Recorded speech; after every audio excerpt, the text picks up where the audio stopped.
Hello, I just wanted to say welcome to my channel, or welcome back. I don't really know which one it is.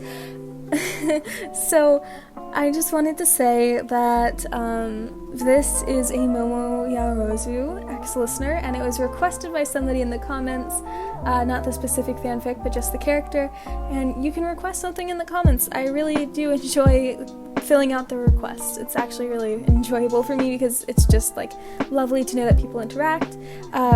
Sorry, I'm carrying this on for too long, so let's just get into it.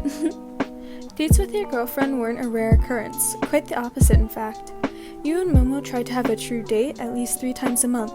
However, things had been hectic lately and neither of you could really find the time to plan out a day, much less just go on a date with no plan.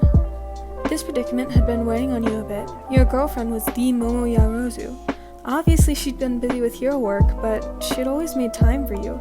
Even on days when she had been through hell, she would always be there with a smile. Now though, she comes home and just seems completely drained. Nothing you did seemed to help. No matter the amount of bubble baths or dinners made of her favorite food managed to make her smile for more than a few minutes. That all changed very suddenly when she burst into your shared apartment one day, scaring the absolute shit out of you in the process. Her face was almost overtaken by her wide grin and bright eyes. Before you could get out more than a small whoa, Momo practically skipped up to you and rapid fire started talking about how the 3-week-long recon mission was finally over. They caught the villain and she had been given the whole rest of the week off. Somehow you managed to get all the important bits from her word dump and replied, "Really? That's great." Resting your hand on her shoulder, you continued, "Do you want to take a shower or maybe take a nap?" You figured she was still tired from all the work she had today, but she sharply shook her head no. "Nope. Today was just the meeting where we finished everything up, which is why," she dragging out the Y sound, "I'm home early." She moved a small bag that was hiding from behind her back. "And I bought this on the way home. I remember you talking about it, and I thought why not have a small stay-at-home date?" You took the bag out from her hands and reached into it to grab its contents. Pulling it out, you gasped in surprise. "Luigi's Mansion 3? She remembered you talking about wanting to play it." "Yeah, I asked the employee if there was a way we could play together, and I think they said yes." She shrugged while moving to take her ponytail out, getting into her relaxed stay-at-home mode. "They kind of shooed me away out of the store because a crowd was beginning to gather outside the longer I stayed." You nodded quickly. "We can play together. I didn't think you'd be into that, though." It's not as if Momo wasn't good at playing video games, she just prefers to watch her cute partner play their games and gush about it, which is an exact quote she once said when you had played Breath of the Wild. Not that you minded her watching because she would often fall asleep on you if it got too late at night for her. Her attention was mostly on you rather than the game, on the screen though.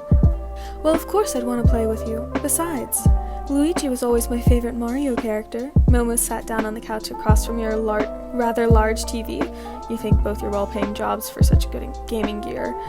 And continued, "I don't really know how to set up your switch to the TV though, so..." A red flush reached her cheeks. She knew that she wasn't all that good with technology outside of her phone and computer. She couldn't even really tell which console was which if she didn't get up to look at the buttons or the names of them. You nodded and said, "That's alright, I can pop it into the TV port and then we can just start playing." Grabbing your switch from where it was charging, you quickly changed out the game inside to Luigi's Mansion 3. You took the controllers off and slid it into the port, then went to go sit next to Momo. You appreciated that since you would both start playing the game at the same time, she would be able to play through the tutorial instead of you teaching her how to play after the fact. Again, not that you minded it, but now it would be a bonding exercise to play the entire game together. Handing her one of the controllers, you turned the console on from its resting mode and quickly selected the game from the home menu. The more you played together, the more you realized how much you had missed Momo in the 3 weeks that she'd been too busy to even rest properly. Yelling at the game in frustration or taking a small break to order a pizza for dinner, everything had just fell right back into its own place. Momo was back to her jovial self and you were happy that she even had the time to remember a game that you offhandedly mentioned maybe once. You both somehow managed to beat the game soon after finishing the large pizza you ordered. Not that the game was all that hard to begin with, and having more than one person play through it was certainly speeding up your progress, but the way Momo smiled so suddenly after beating the game, you certainly knew that the 3-week wait had been all worth it. but really, you'd probably wait a lifetime for her, and you know deep down in your heart, as she had slowly fallen asleep in your arms on the couch, that she would too. Oh, whoops. Alright, congratulations, you made it to the end. Again, as I said in the intro, please feel free to leave requests in the comments. I just wanted to say thank you so much for your support, and I know there haven't been like a whole bunch of people who have been watching my videos, but for the people who have and who have commented or liked or subscribed even, I just want to say thank you. I really appreciate it, and I'm going to continue to make content. This is a shorter outro, so goodbye!